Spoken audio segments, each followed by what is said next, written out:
Hello, you beautiful people. I'm so excited to bring today's episode to you. I sat down with my best friend, Callan, and we talked about life. We talked about business. We talked about friendships.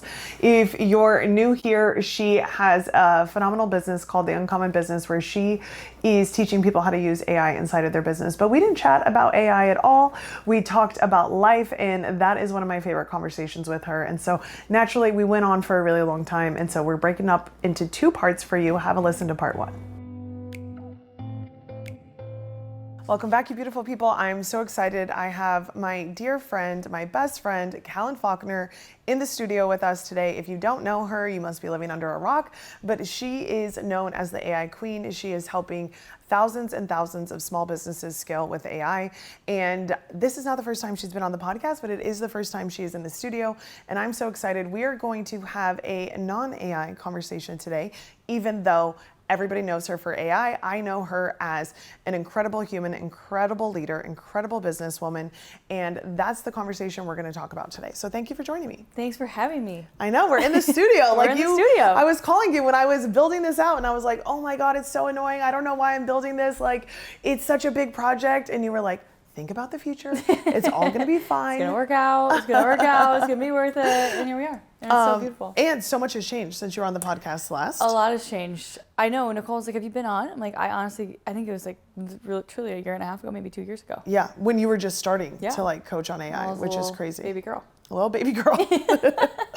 I think I've taken some of our conversations and still threw them on the podcast, but not like us live recording. Oh, yes. That's right. You did Quantum Friendships? Yes, I did Quantum Friendships. And now that is a thing. That is a thing. Everybody inside of TWP wants a quantum friendship. Well, you should. And we coined that. So yeah. Trademark it, baby. Trademark it.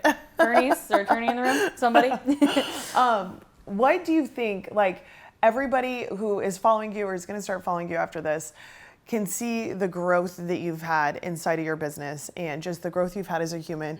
Even Amy, my nanny, was like, Callan is completely different than she was like 2 years ago. Sweet. She's like, you look amazing. I was like, yeah, that means a glow up. Very nice way of like, you looked a little different 2 years ago. We both had a little bit of a glow up. Absolutely. That's good. That's Absolutely. Good. Yes, mid-30s has been good on me. I mean, the last 3 years have felt like a lifetime. I don't know what we talked about last time. We probably talked about AI last time. It's probably so boring. We're probably talking about like Claude projects. But I think in Quantum Friendships, we may have talked about, I went through a divorce in 2022, 2023. And that was my only relationship really before I now have the love of my life here. It was the catapult to all of it. It was the moment of, if you had asked me in 2022, like, are you going to end up with this person, my ex-partner, for the rest of your life? I would have said, yeah, 100%. Obviously, that didn't happen.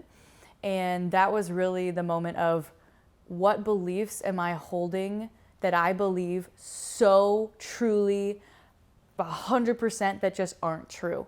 And so that led me on the journey of, obviously having to deal with emotions for the first time. I was actually going back to my journal during that time, and I was writing out like, Callan, you have to feel things. Like, you have to feel sadness and grief and anger. I had never in my life like really been able to feel those things. And it sounds crazy, but that is one of the reasons why we have scaled the way that we've scaled, because I lead. Every time I lead, it's all, how you lead. We're all talking personal development. We're talking about how we can become better human beings. I am surrounding myself with people that are smarter than me, better than me in every single way. I have no ego. Yep. Obviously we all have a little bit. We're working on that. Yep. But I really am trying to have zero ego in my business. And we're just attracting the most incredible clients. I'm attracting the most insane team. I've paid people before I was ready to pay them, when I couldn't afford them. I just brought them in anyways because I knew I needed them. Our growth has been insane. We were talking about that just yesterday too, of like, even in the rooms, like, we've paid to be in rooms that didn't make sense because we were like, we're ready to go to the next level. And the only way you do that is through proximity. Yeah, I say this all the time. In the group that we met in, at the time, I think I had like I think I had $25K in my business checking account, and we had to wire $15,000 to even get access to it. And then it was $1,500 a month to be a part of this group. And if someone had asked me like, what's the ROI of this group gonna be?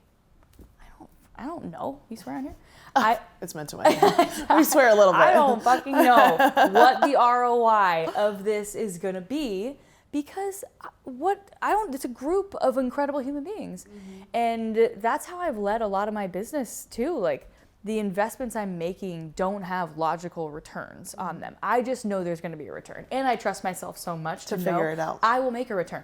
In that group, I met you, which has obviously been you can't even put the words on the return of this relationship, that it's about that, but obviously there has been. My COO, my right hand, Kinsey, who is our best friend as well. What's the return on meeting Kinsey? Infinite. My director of operations, Lex, met in that group. What's the return? I mean, unbelievable. My attorney, my CFO, at the time, again, and this is where that's that masculine and feminine brain I talk about a lot. The masculine brain wants to see the spreadsheet. Show me the numbers. What's the return? It's like there are times when there just isn't one. You just feel it in your gut. And I mean, that room itself has made me probably $20 million. Over this year. Touching on the masculine and feminine, as you were talking, I have realized the more I heal myself, the more I lead my business through a feminine lens.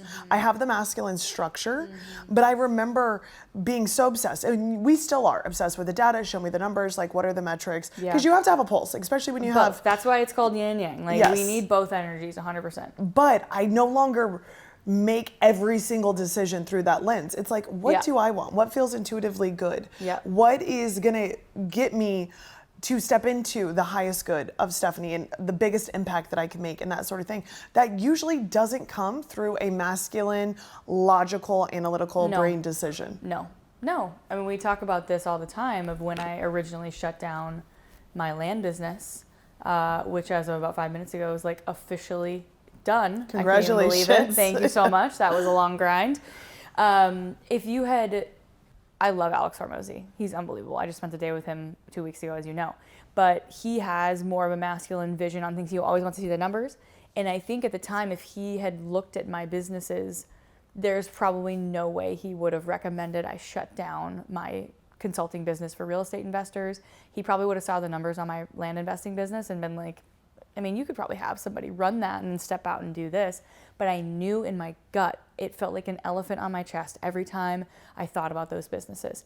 I didn't want to go to the meetings. I didn't want to talk. I would avoid phone calls from my business partner at the time. I don't care how much money you're making. Yeah, that's a sign. That is a sign. And that feeling in your body is creating cortisol, which is creating inflammation, which is going to create disease. I don't want that. And so then I shut all of that down and started this new thing, which is making, I don't know, 20x more dollars than anything I've ever done before. But I don't think that's a coincidence. It's not, yeah. Especially so many business owners that we know and even that we look up to and we admire. And there's something we can learn from everybody. But, you know, even 3 years ago when we were starting these companies pretty much at the same time, we were like, we're never going to make money that feels misaligned. Like, we're going to step into this new era of doing business that before anybody was like saying, you know, feminine business thing, like we were just having the conversation between the two of us of like, we have to build aligned with our highest good and our highest self and what we know to be true for us so that we can live a happy life while we're building. This is the whole new game. I mean, I actually think it's pretty easy to make money misaligned. Absolutely. Anyone can do that. Now look at what happens to most people when they make a lot of money. They're misaligned in their life. They don't take care of themselves. They're not working out. They're never going in nature. They don't sleep. They don't eat well. They don't have a great marriage. So what happens when money comes around? It just amplifies all of that. Versus the game now is, how do I create abundance, financial abundance, sleeping 8 hours a night, not working past 4 p.m., you know, enjoying my life. Like, that's the new game, and it's the constraint game. And that's what both of us have to play. And you have a 4-year-old. That's even more constraint of having to build a relationship with him and have more time for him. But it's not possible. It's just you have to just make different moves that most people wouldn't have had to make. And it requires way more intentionality. Yes. With how you spend your time, the way you structure your day, the priorities, who has access to you. You know, I know you and I have really struggled with this and still learning it because we both are like kind-hearted humans that want to help the world, change the world, but it does, the more you take on and the more people you want to help, you do have to protect your energy. Yeah, I mean, and now the hardest, well, I think it started to get hard once you make $1 million. The opportunities increase as you start to scale. New conversations, new people. A couple weeks ago, we had a call with a Fortune 500 company that wanted to pay us $1 million to train their C-suite on AI. And if you had given me that opportunity 2 years ago, I would have been like, oh my gosh, this is insane. One of the CRO was like, I either want to work with her or buy her. I would have been like, oh my God, did you hear what he said? I was on that call and had a pit in my stomach. I was like, I don't want anything to do with this. I know what's going to happen. They want me to be on every call. Yeah. They're going to want the world. They're used to working with McKinsey and Accenture, which will do anything for anyone at any time. I'm not like that. I don't want that in my life. So we said no. We sent an email yesterday. They were shocked. They're like, how does this even make sense? We'll pay you more. It's not about money. Yeah. And they can't buy me. And I've learned that I don't even take one-to-one calls. You can't even really get a call with me at this point unless there's like, it's going to better me as a human being. It's a high frequency conversation. I mean, now the parameters are crazy and people might think that I'm rude or, hard to reach or whatever. But that's the name of the game because I have constraints and I can't have a day filled with calls because I need to have a day filled with coaching my team, building vision, the things that are actually worth. And that's what we've been discussing lately too, even this next level of entrepreneurship and leadership. A lot of our energy has to go into coaching our team. A lot of our energy has to go into building up the team and like calling forward because as we've discussed growing, it's like, hey, the reason I work for this company is actually because of you, the vision and the culture you've built. If they don't get any time or energy with us, they're like, I could just go work for another company that has a cool mission, a cool vision. And I think you and I both kind of came to that conclusion over the last, 9 to 12 months of like, wow, our energy is so well spent pouring into our people in this way. Yeah, I think we forget as business owners, the first thing that we think about, especially when we're kind of in that survival build phase, is my clients need to be happy, my clients need to be happy, my clients need to be happy. And so you wire yourself like, are the clients happy? And you forget like, is my team happy? Am I pouring into my team? Am I giving my team the energy that they need? And, both of our teams come on our trainings and they kind of get it by the side. But one of my team members reached out and said, hey, I work here because I want proximity to you. I could have started my own business. And I did start my own business. And I closed that business to have proximity to you. And I feel like I only get you through the client calls. And that was a wake-up call of, oh, right. Like I need to be giving you guys the coaching that I don't even give to my clients because it's so vulnerable, or it's the things I'm actively processing and the things I'm actively working on, or the things that Hormozi's saying directly to me. Like I probably wouldn't give everything Hormozi's saying to my clients, but I should be giving that to my team. Yeah, and that's where my time needs to be spent. I love that you said like she shut down a business and came to work for you because we both hire like business owners on our team. And I think that they're such a lethal weapon because they already know how to think about business. Whereas like W-2 corporate, they're just not thinking the same way that a business owner is.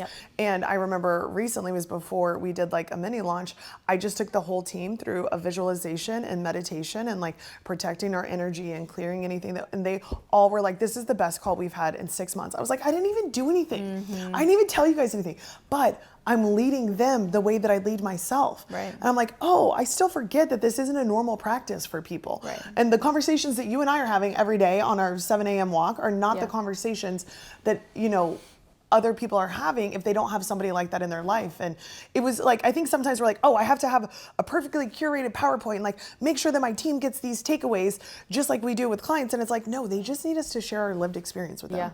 Well, and we have our mentors pouring into us. Totally. I mean, hundreds of thousands of dollars invested. So that's like, again, you create a new baseline. Like for us, the baseline is, we're having quantum conversations. We're talking about, the way our brains are wired, our triggers, how, what beliefs, and it's like, that's a normal chat. Yes. That's a Tuesday chat.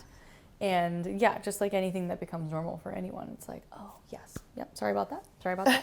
I will include you in that as well. Yep, yeah, and they want it. That's why we invest this money, though. We invest this money so that we can rise. Yes, we can learn these new frameworks and these new ways of thinking and how Tom Brady thinks, and be bringing that information to our people. For sure. I think too, this is why it's good, even you saying you're investing in people that scare you, that are better than you, than smarter than you. I've been doing the same thing. We're like massively hiring right now, and having those people on your team that just challenge your perspective or challenge your belief. Like you said at the beginning, I had all these beliefs, and when one of the number one beliefs was broken, it was this wake up call to like, how many other beliefs am I so certain are true that are absolutely not? Yeah, I had the belief that no one could ever teach AI like me.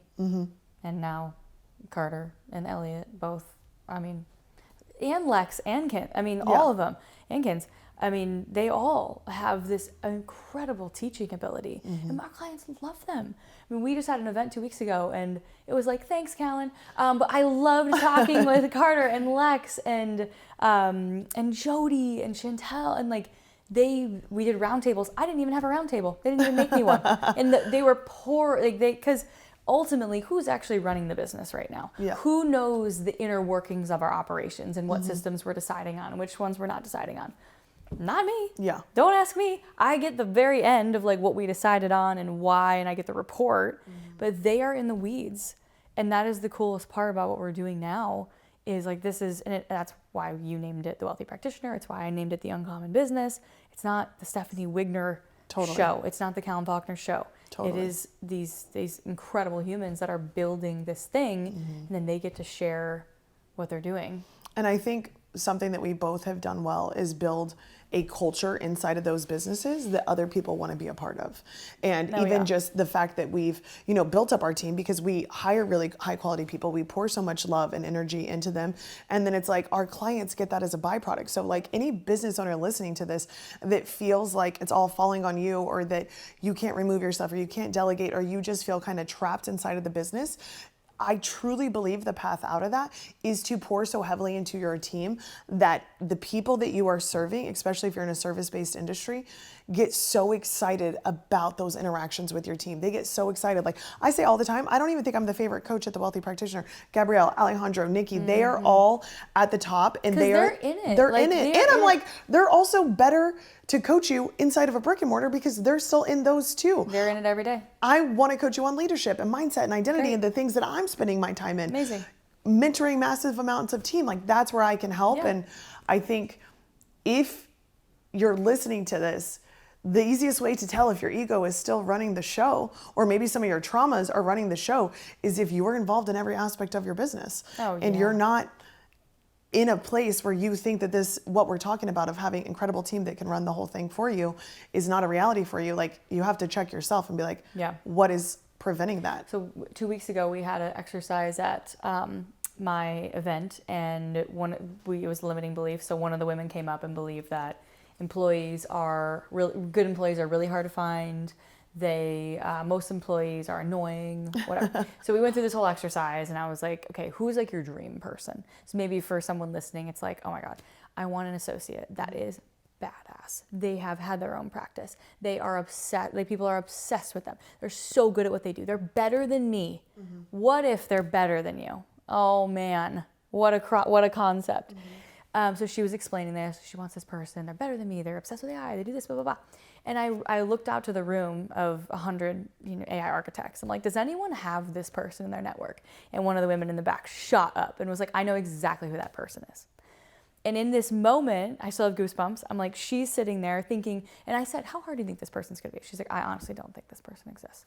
Meanwhile, across the effing room. Within 5 seconds. Within 5 seconds, it's in our network. She just hadn't asked anyone. She hadn't put it out there. She hadn't written it down in detail, what this person is like and who they are, and even believing that it's possible. If you don't even believe it's possible, how the hell are you going to find that person? Totally. And it's like, it starts with that. And that is why you and I are so obsessed with limiting beliefs, because it blocks you from growing. It blocks you from everything. It blocks money from coming in. It blocks your next level. It blocks everything. And you sit in this place of swarming around like, No one's ever going to crack a neck as good as me. Oh my God. What if? What if? I'm sorry, the doctor that's in Elite right now, or like, yeah, you're like, yeah. you want to be adjusted by him, not me. I'm like, where is he? I'm like, Kyle and stuff, you guys are sweet, but where is that doctor? I don't even know what clinic it was in. You have so many at this point. Well, I don't even know where I was. They drove me, but I got adjusted. I was like, this was incredible. Whoa. Yeah. Sorry, you guys are amazing. But he's a next level. Yeah. And all the doctors you guys have are next level. Yeah. And but that took you a minute. That wasn't easy. And even that belief definitely had to be broken. Even beliefs, online and scaling, it's like, oh my gosh, even replacing yourself in different aspects, it's all a belief. But also, we had to become the kind of leaders that could grow those people. It's kind of what I was saying this past week at the retreat. One of the girls was like, oh, I want to launch like Callan. I'm like, I actually don't think you do. Because you don't know the work that went into it. You don't know what's required of you. You're saying you don't have time now. You don't want to launch like that. If you ain't got time, you ain't gonna ever be able to pull off something like that. And I was kind of explaining, do you want to pay out crazy bonuses? Like, how's your money mindset? Are you willing to pay out bonuses for a launch like that? Like, this is why you can't get obsessed with a metric or a milestone or an end goal. You have to get obsessed with the person that you're becoming, because all of that stuff's going to be there. And then once you receive it, you're able to handle it. Yeah. Like, your launch did not dysregulate you, even though it was otherworldly. It did not dysregulate you. It did not collapse. You did not fall back. It was just like, of course, because I have been getting my reps in. I have been preparing for this. I already am a $100 million business owner in my mind. Whether or not I ever get to 100 million, it doesn't matter. I'm totally detached from that. But in my mind and in my body, I can run a $100 million business. I'm doing it in my mind. And that's, Joe Dispenza says, be your future self now. Yep. So seeing, 19 million come in, it's like, okay, great. We're fifth of the way there. Like, we're on our way, and there's no rush. Yeah, there's no rush. Maybe it's the next 20 years, maybe it's 10, maybe it's 12 months. I have no detachment, but that is what David Guillaume said to both of us so many times. You have to have this deep understanding and visualization of where you're going and what it looks like and smells like, and Ed does this too, smells like and tastes like and looks like, and what it feels like and the beliefs that you have, and it has to actually be in your body with a full detachment from that outcome. And it's okay if it never even happens in this lifetime. Maybe it's the next lifetime. But it's that so certain with no attachment that is the hardest. But I think, again, everyone wants the outcome. Yes. But how uncomfortable have I been over the last 3 years? Every day. Every day making the most uncomfortable decisions. The hiring, the investing. I mean, even bringing Carter on. He was running. I remember we talked about it for a while. It was an idea that you wrestled with because it required you to become a different version to bring on that caliber of person. Oh my gosh. Egotistically, what does that mean? Is he running it? Is he deciding? So I'm not doing curriculum anymore. Like, what does that even mean for what I do every day? That was really one of the hardest things obviously making the decision to make an investment like that was crazy because you didn't have the proof yet. Who was I hiring before? I mean, they were making like $5 or $6K a month. Yeah. And even then I'm like, oh God, she wants a raise to 7. Oh no. Oh my gosh. You're like every little dollar versus talking about paying someone $10K, $15K, 20K. I mean, even profit share. What does that look like? Yeah. No understanding. But yeah, I had to make that hard decision. But the hardest for me was waking up in the morning once I had these people. What do I do every day? What is my new day? I don't really have like tasks. I need to sign my tax thing, every once a year. I need to review curriculum, but I'm not building curriculum. What do you mean I'm not building curriculum? Well, what if it's wrong? Should I rebuild it? That's the easy thing to do. The easy thing is take the wrong thing, rebuild it yourself. No, the harder thing is telling them this isn't what I wanted and training them and AI to know how to build it better the next time. I had to completely rewire my brain around what my responsibility is. And there are days where I wake up and I have maybe 2 or 3 hours of, maybe 2 hours of meetings and the rest of it's blank space. Does that mean I'm lazy? Or does that mean I have space to think about the vision and get creative and have space and time to think about 10xing this business now, which would be going to 400 million? every mentor that you and I have had has said, we both need thinking time. But there's a guilt that comes with that. Absolutely. Because our team is like in the weeds of the doing, and we're over here walking in the woods doing thinking time, which is what, and I had to have a meeting where they sat me down and they're like, we will not continue to work here if you don't take more space. Because every time you go and take space, you come back with genius every ideas. time you go into a room of women that are all doing 8 figures, you come back a completely different frequency. And we require it. Yeah. And I was like, okay. Got it. Okay, understood. But this is the power of having high quality people on your team, is like they're going to call you on your shit too. Yeah. Oh my gosh. Yeah. Yeah. You know? And this also, we both follow EOS. We both have the same business coach. And he, every single time that day rolls around where it's an 8-hour day, we're all like, let's skip it. And it has been the greatest experience. Every 3 months, you sit down with your crew and we have these really hard conversations. The annual one was amazing. Have you done an annual yet? I haven't done annual Oh yet. my God, annual is amazing. There was an exercise. Is it like 2 days? Yeah, Yeah. where he goes around and you say, like, you compliment, like, what's something that you're great at? What's something that you want me to stop doing? And it was so awesome, like, because obviously you do the compliment sandwich. Yeah. But just to have a moment to be like, Yeah. for them to all be like, you need to stop doing all these little things. Yeah. Please.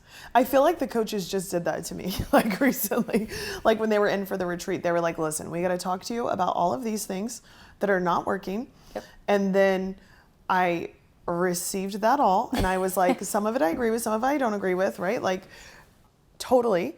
And then the next day it was like, we all had to like pour into each other and be like, what do I love about you? What am I so grateful for? And I think it's like such a beautiful thing to do with your team in general, because it's easy to get stressed when you're in big seasons of growth. It's easy to think about all the small details, but to get people back on vision and back on purpose together, Yeah. it's like, oh, we're all building this together, and what an incredible gift that is.